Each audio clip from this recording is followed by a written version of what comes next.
Mateus capítulo 10, os versos 26 a 33, onde a palavra de Deus nos diz: Portanto, não os temais, pois nada há encoberto que não venha a ser revelado, nem oculto que não venha a ser conhecido.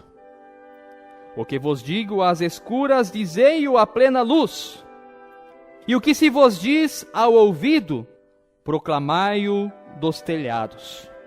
Não temais os que matam o corpo e não podem matar a alma. Temei antes aquele que pode fazer perecer no inferno tanto a alma como o corpo. Não se vendem 2 pardais por uma haste?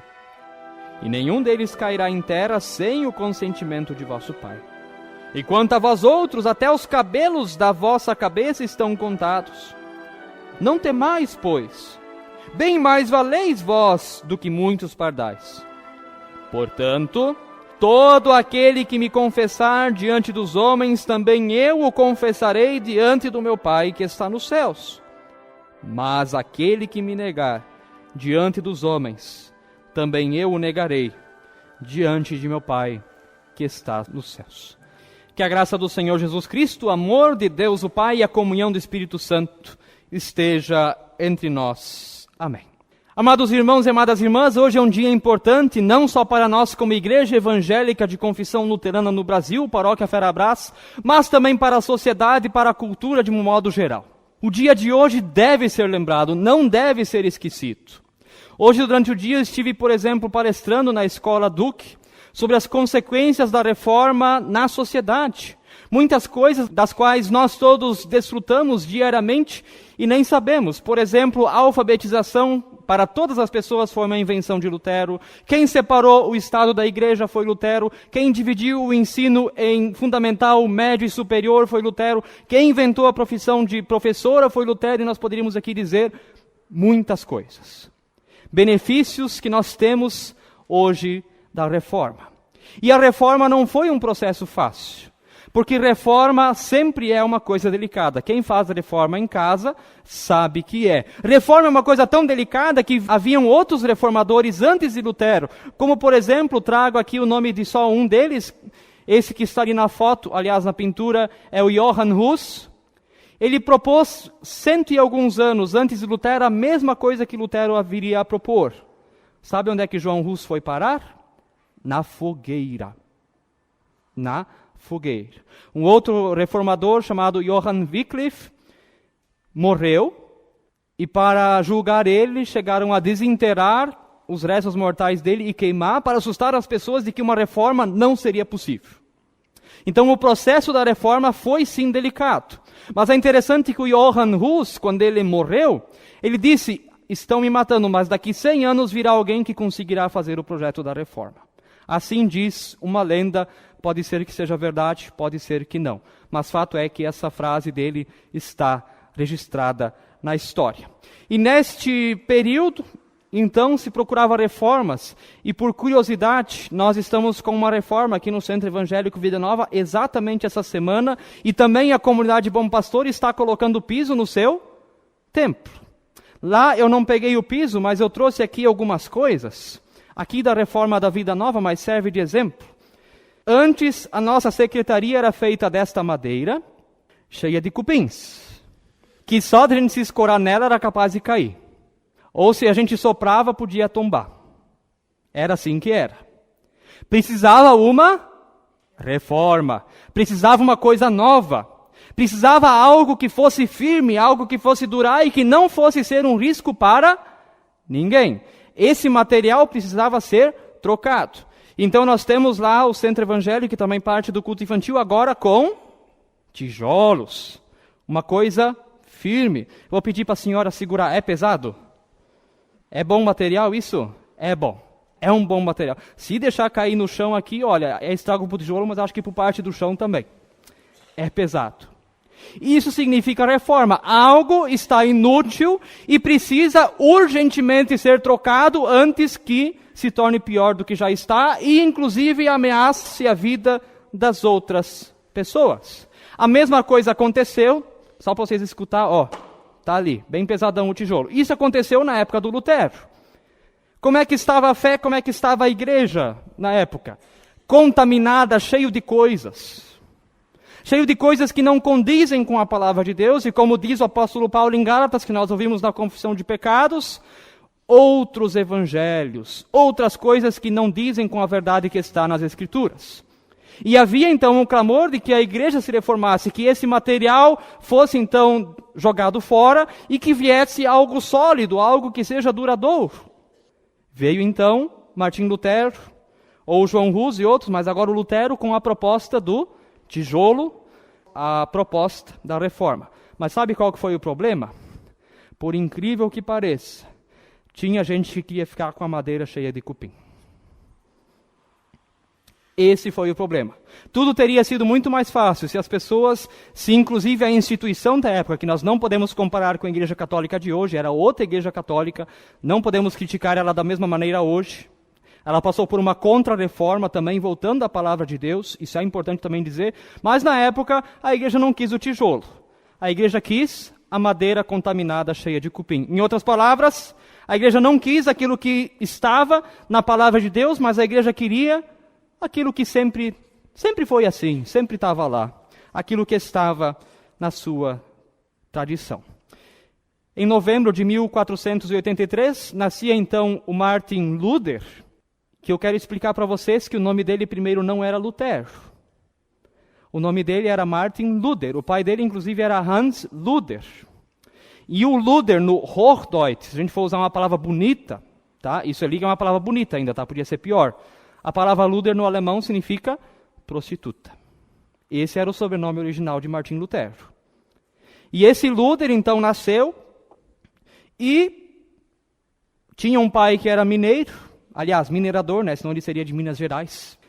E o sonho do pai de Lutero é que o seu filho fosse ser advogado. Por quê? Porque havia muitas causas, às vezes, né, clientes, ou ali também na profissão, coisas que davam desentendimento. Então, ter um advogado na família para defender o pai e a família seria uma coisa muito útil, na visão do Hans, que era o pai dele. Mas também o Hans tinha dentro de si a ideia de que Lutero podia ser muito importante também na política, assumindo algum cargo, alguma coisa assim. Então ali também o curso, a graduação em Direito seria o caminho. Então Lutero estava primeiro estudando Direito, não estudou errado, eu tinha que fazer essa piada. Estudou artes, estudou música, estudou um monte de coisa.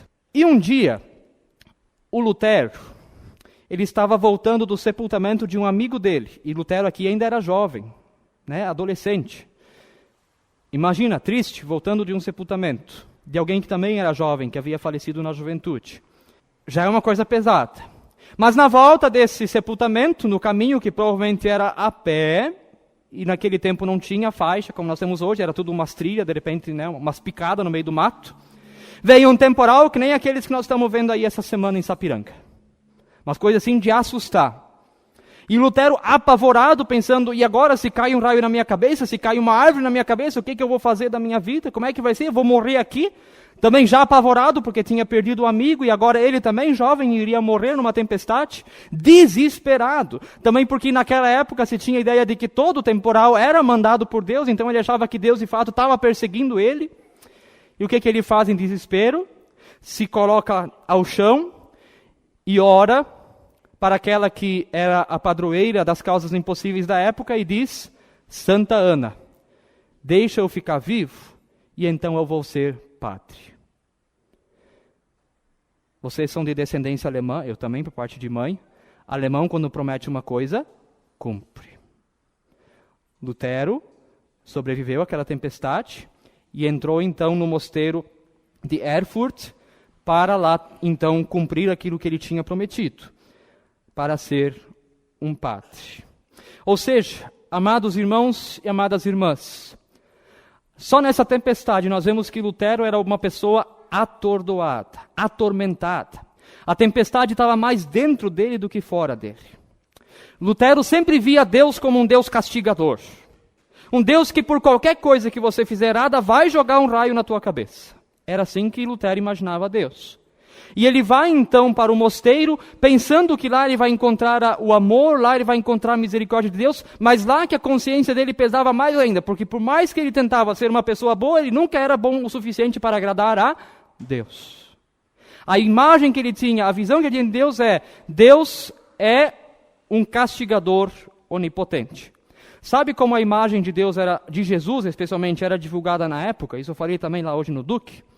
Faziam-se quadros, faziam-se pinturas de Jesus sentado num trono, com uma espada na mão que corta dos dois lados, saindo fogo dos olhos e com o arco-íris por trás. Quem não ia ter medo de um Deus assim? E o pessoal não ia ter medo de Deus? Claro que ia ter medo de Deus. Mas e a Bíblia? Grego, hebraico e latim. Quem é que sabia grego, hebraico e latim? Só a elite, mais ninguém. E o povo tinha que acreditar no Deus que lhes era anunciado. O Deus que era pregado no culto. Diferente hoje. Eu estou aqui pregando para vocês podem chegar em casa, abrir a Bíblia e achar que eu estou errado, podem inclusive me corrigir. Naquela época não existia isso. O que era ensinado era aquilo e deu. E ai de quem questionar. Então esse Deus atormentava o Lutero. E lá no mosteiro, esse Luder, esse jovem, ele encontra então um pastor, na época, claro, um padre, chamado Johann von Staupitz. Que nome, né? E o Johann von Staupitz vai começar a aconselhar o Lutero e chama a atenção que todo mundo durava 5, 10 minutos quando ia confessar seus pecados e o Lutero ficava 8, 9 horas. De tanto que ele se atormentava que ele achava que Deus, de fato, Deus não vai com a minha cara, Deus não gosta de mim. Eu tento ser bom e ele não gosta de mim. A minha consciência continua pesando, eu não consigo dormir de noite. A gente vê, por exemplo, no filme do Lutero, dele se chicoteando para se punir, para ver se punindo, Deus disse, coitado, está lá se punindo, então eu vou amar ele. Mas o fato é que ele mesmo assim não se sentia amado. Alguém que queria o quê? Uma coisa, o amor de Deus. Só isso Lutero queria, mais nada. E é interessante que um dia então o Lutero foi lá conversar com o Staupitz, e o Staupitz disse então para Martim Lutero, Luder, pare de fazer de cada peido um pecado. Porque era quase isso que ele fazia. Lutero era exagerado. Ele mesmo vai dizer, eu me torturava com orações, jejuns, vigílias e congelamento. Só a geada podia ter me matado. Imagina no frio da Alemanha, ir no frio e ficar lá no frio para ver se assim Deus vai gostar de mim. Lutero fazia isso. Procurando conhecer, procurando ter e receber a misericórdia de Deus. Bom, ali no mosteiro de Erfurt a coisa não se resolveu muito bem. Então o Staupitz tem uma ideia. Lutero, chega de ficar aqui porque tu fica aqui sem muita coisa para fazer. E a gente conhece o ditado hoje, né? Não sei se tinha na época, cabeça vazia, oficina do diabo. Aí o Staupitz diz assim, Lutero, vai trabalhar. E manda o Lutero para Wittenberg, em 1508, quando ele tinha 25 anos de idade, onde então ele poderia ocupar a cabeça. E detalhe, em Wittenberg havia sido recém-inaugurada uma pequena universidade. E Wittenberg, sabe onde é os confins da terra? Um pouco depois era Wittenberg. Isso era Wittenberg. Sabe onde Judas perdeu as botas? Uns 10 quilômetros para lá ainda. Era uma cidade que ninguém conhecia, ninguém ouvia falar de Wittenberg. Desconhecida. Uma cidade pequenininha, mas lá tinha uma universidade e lá Lutero foi chamado para estudar a Bíblia, lá Lutero foi chamado para depois também ser professor. Em 1510 ele faz uma viagem a Roma e é ali que começa o problema. Porque ele começa a ver que havia muitas coisas dentro da igreja que ele vivia que não combinavam com a palavra de Deus. Por exemplo, lá ele encontra as vendas de indulgências. O que é a venda de indulgências? Vendiam-se papéis que garantiam um terreninho no céu. Né? Um lote de quanta metragem você queria, usando a linguagem de hoje. Vendia terreno no céu. Na verdade, assim, eles queriam construir a Basílica de São Pedro, essa que está lá no Vaticano até hoje, e não tinha dinheiro. Quer dizer, eles não tinham o dinheiro no cofre deles, mas o dinheiro estava no bolso do povo. Então vamos vender a salvação, que quem não vai querer ser salvo? E vendeu um monte, e conseguiram dinheiro para construir a Basílica de São Pedro, que está até hoje lá no Vaticano. Então Lutero vê isso, mas como estão vendendo a salvação? Eu já pego geada lá de noite para ver se Deus me ajuda, e agora eu vou ter que pagar uma indulgência ainda? Né? Lutero estava muito revoltado. E depois ele volta, começa a ensinar a Bíblia na universidade, começa a estudar a palavra de Deus. E chegou um momento da história de Lutero, em que ele estava estudando o Novo Testamento, e bem especialmente ele estava estudando o livro de Romanos, e ele chegou lá no capítulo 1, verso 17, que diz, O justo viverá pela fé. O justo viverá pela fé. E Lutero começou a pensar, eu não sou justo diante de Deus pelas coisas que eu faço. Eu sou justo diante de Deus por causa da fé, porque eu confio em Deus. A gente poderia hoje trocar essa palavra justo por Deus me aceita por causa da fé. Deus não me aceita por causa daquilo que eu faço de tão bom. Posso ser, sei lá, o Gandhi da vida, ou Nelson Mandela da vida, seja lá. Não é isso que me salva. Posso ser uma Madre Teresa de Calcutá da vida, não é isso que me salva. O que me salva é a fé. Quando Lutero lê essas palavras, ele diz, agora citando ele mesmo, ele diz assim, é como se o céu se abrisse sobre a minha cabeça. Aí ele entendeu que o que Deus fez por ele é por graça e que não era o que ele fazia que ia dar a salvação a ele. Porque de fato ele ia se matar nas geadas e nos jejuns e nos chicotes e não ia ser bom de chega para Deus. Mas que ele agradava a Deus quando ele tinha fé. Que não é a obra do Lutero que o salva, mas a obra de Cristo Jesus na cruz. Essa foi a descoberta de Lutero. Quando ele começa a estudar também a carta aos Gálatas, lá no capítulo 5, verso 1, ele também descobre, para a liberdade foi que Cristo nos libertou. Eu não estou mais escravo da minha consciência, dos meus pecados, da morte, do inferno, de tudo isso. Eu sou livre por causa de Cristo. Aí a mente de Lutero se iluminou. Aí ele começou a entender de fato o que dizem as Escrituras. Tanto que foi bem ali que ele mudou o nome dele para Lutero. A palavra Lutero ele tirou do grego eleuteros, que significa livre, liberto, liberdade. O nome Martinho Lutero significa o liberto. Quando nós dissemos que nós somos luteranos, nós podemos dizer, colocando cada um o seu nome, William o liberto, Fulano o liberto, Beltrana a liberta. Somos libertos por causa de Cristo Jesus. Não por aquilo que nós fazemos. O que nós fazemos de bom é consequência, não é para agradar a Deus. Mas porque Deus os ama, nós vamos viver uma vida de amor. Porque Deus é misericordioso, nós vamos viver uma vida de misericórdia. E não é o contrário. Eu não faço boas obras para agradar a Deus, mas porque Deus me aceita, eu faço boas obras. Isso foi a descoberta de Martinho Lutero. Que o justo vive pela fé e que nada mais pode nos escravizar. Que a nossa consciência não está mais presa a nós mesmos, mas essa consciência ela está escrava unicamente de Cristo Jesus. E o tema de hoje dizia, talvez vocês viram nas redes sociais, liberdade. A única regra dos luteranos.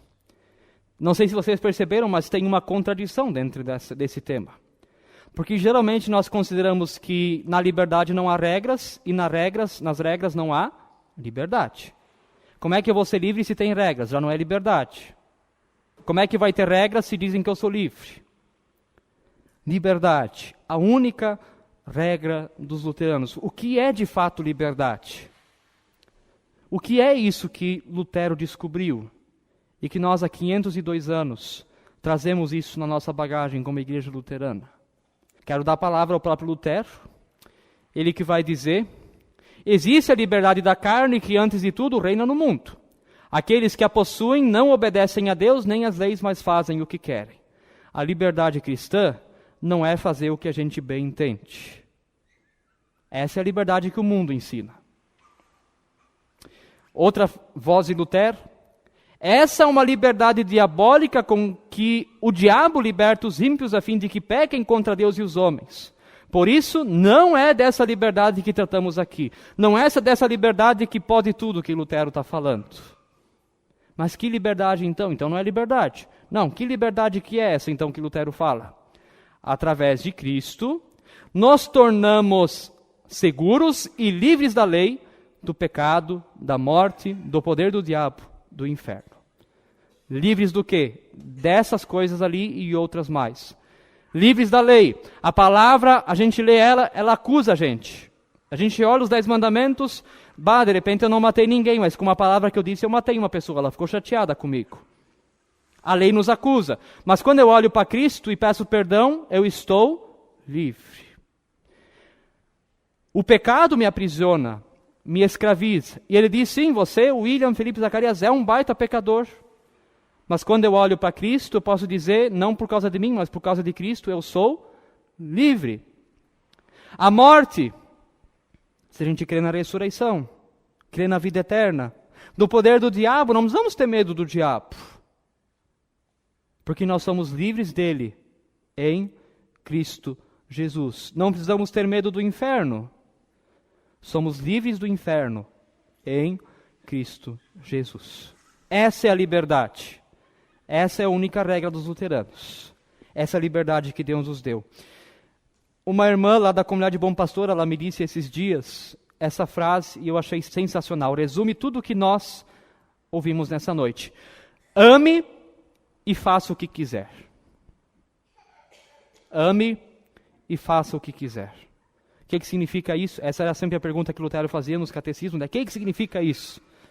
Quando o amor é o critério, nós vamos saber o que fazer. Por isso, faça o que quiser. Se eu amar, eu não vou tomar a decisão de ferir o meu próximo. Mesmo que pudesse, na liberdade. Mas não, porque o critério é o amor. E assim por diante. Ame e faça o que quiser. No livro da Liberdade Cristã, que eu sei que o irmão Nadir leu, né, irmão Nadir? É um livro bem pequenininho, acho que não tem 50, 60 páginas, vale a pena conhecer. Lá Lutero diz algo que também parece contraditório. Um cristão é senhor livre sobre todas as coisas e não está sujeito a ninguém. Um cristão é servidor de todas as coisas e sujeito a todos. Livre e sujeito. Por quê? Complementando com uma outra citação de Lutero. Fé e amor perfazem a natureza do cristão. A fé recebe, o amor dá. A fé leva a pessoa a Deus. O amor a aproxima das demais. Através da fé, ela aceita os benefícios de Deus. Através do amor, ela beneficia seus semelhantes. Pela fé, completamente livre e não sujeito a ninguém. Pelo amor, escravo e responsável e sujeito a todos. Pela fé, não precisamos, melhor falando, ajudar o nosso próximo, mas pelo amor sim. Por que isso? Pela fé a salvação já nos foi dada. Agora pelo amor nós levamos a fé, levamos o amor e a misericórdia de Deus às outras pessoas. E isso significa ser igreja luterana. Fé, amor. Nisso está a liberdade. Pela fé, livres, pelo amor, sujeitos, servidores das outras pessoas. Eu quero terminar lendo uma citação de Lutero. Em fevereiro, antes de vir para cá, quando tinha o culto de despedida da paróquia anterior, que eu estava lá em Rio Bonito, Joinville, um professor da faculdade ia lá também dizer umas palavras, mas deu um temporal, que nem aquele do Lutero, aquele dia ele não pôde vir, mas ele mandou uma carta. E nessa carta ele cita uma frase de Lutero, só que ele trocou o Lutero depois pelo meu nome. Aqui eu deixei no original, mas eu quero convidar, onde apareceu o Lutero, que vai estar em vermelho, coloque o seu nome. Coloque o seu nome para nós entendermos o que é o fé, o que é o amor, o que é a misericórdia de Deus. Quando aparecer em vermelho, ali você mentaliza, ali você pensa no seu nome. Até o momento, por minha maldade e fraqueza, fui incapaz de fazer jus às exigências de Deus. Quando não pude crer que Deus por Cristo vai perdoar o meu falhar, que dia por dia lamento, eu estarei liquidado. Terei de desesperar, mas é o que não vou fazer. Pendurar-me num galho como Judas, isso não farei. Vou pendurar-me no pescoço no pé de Cristo, bem como a pecadora, apesar de eu ser bem pior que ela. Vou segurar o meu Senhor Jesus. No dia do juízo final, ele falará a Deus o Pai, aquele tal de Lutero, ou o nosso nome. Esse penduricalho também vai ter que passar. Verdade é que ele e ela nada guardou e transgrediu todos os teus mandamentos. Pai, mas sem ele e ela, o Lutero, se pendura em mim. É isso que importa. Eu morri por ele, por ela. Deixa ele, ela, o Lutero, entrar. E ali podemos colocar o nosso nome. A gente descumpriu tudo. Todo dia a gente descumpre os mandamentos. Mas mesmo assim, se a gente segurar em Cristo, Não se desesperar como Judas, mas segurar em Cristo. Ele vai dizer, tem que entrar. Não tem como. Está pendurado em mim, não salta mais. Não desgruda mais do meu pé. Sai do meu pé. Não, Jesus não diz sai do meu pé. É assim, através de Cristo, e não através do que nós fazemos, que nós um dia entraremos na glória celestial. Isso foi a reforma. Isso foi o que Lutero fez, trocar cupim de madeira antiga, coisas que escravizavam, coisas que tiravam a liberdade das pessoas, por algo que fosse sólido, algo que fosse firme. Detalhe, um fundamento tão bem feito, que não vai durar só 502 anos. Mas creio eu que todos aqueles e aquelas, também os irmãos católicos, que confessam e creem em Jesus Cristo como seu Senhor e Salvador, terão esse fundamento para a vida eterna, para a eternidade com Deus Pai, com nosso Senhor Jesus Cristo e também no poder do Espírito Santo. Hoje é dia de festa. Hoje é dia de celebrar. Que nós possamos nos apegar bem ao nosso Senhor Jesus Cristo, para que no dia, que eu sempre digo, tomara que demore, mas a gente sabe um dia pode chegar o dia da nossa morte, que lá Ele possa dizer, esse penduricalho vai ter que passar comigo para o céu. Por mais mal, por mais maldade que faça. Amém? Convido aqueles e aquelas que podem a se colocarem de pé. E em resposta àquilo que nós ouvimos, queremos confessar a fé no nosso Deus. Fazemos isso com as palavras do credo apostólico, dizendo, creio em Deus Pai Todo-Poderoso, Criador do céu e da terra, e em Jesus Cristo, seu Filho unigênito, nosso Senhor, o qual foi concebido pelo Espírito Santo, nasceu da Virgem Maria, padeceu sob poder de Pôncio Pilatos, foi crucificado, morto e sepultado, desceu ao mundo dos mortos, ressuscitou no terceiro dia, subiu aos céus e está sentado à direita de Deus Pai Todo-Poderoso, de onde virá para julgar os vivos e os mortos. Creio no Espírito Santo, na Santa Igreja Cristã, a comunhão dos santos, na remissão dos pecados, na ressurreição do corpo e na vida eterna. Amém.